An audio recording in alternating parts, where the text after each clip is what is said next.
client here. So this is the patient's left ear, but it's the right ear and right eardrum that's, I'm assuming why many of you are watching this video.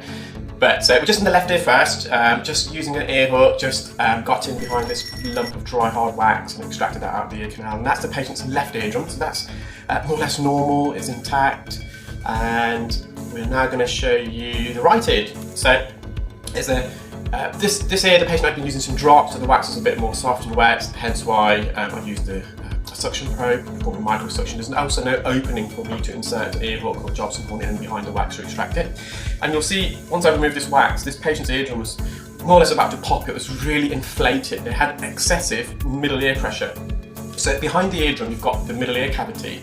And the middle ear cavity is made up of the eardrum, the three bones, so the malleus, incus and stapes, otherwise known as the hammer and middle stirrup, and the eustachian tube. The eustachian tube is the pressure equalizer in the middle ear. It connects the back of the eardrum to the back of the nose, and it allows air in and out of the ear behind the middle ear, and so it regulates the air pressure. And we want the air pressure either side to be equal of the eardrum.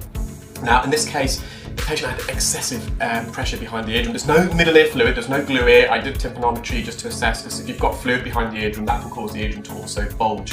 This is just excessive middle ear pressure, and it was so much so, I did try and get the patient to relieve the middle ear pressure by closing their mouth, pinching their nose and swallowing, and it had a slight effect, but not massive. So this patient's got nasal congestion, has a habit of blowing their nose, and so what's been happening with this particular patient, they've been blowing their nose, it's forcing air up the nose, to the back of the nose, the nasopharynx, up the eustachian tube, but the eustachian tube is dysfunctional, it's partially blocked, so this excessive air that's being forced up the back of the nose, up the eustachian tube, has settled and got trapped behind the eardrum. It's almost like a balloon you're inflating, you're blowing into the balloon. This is almost like you're blowing in up the eustachian tube and it's inflated the eardrum.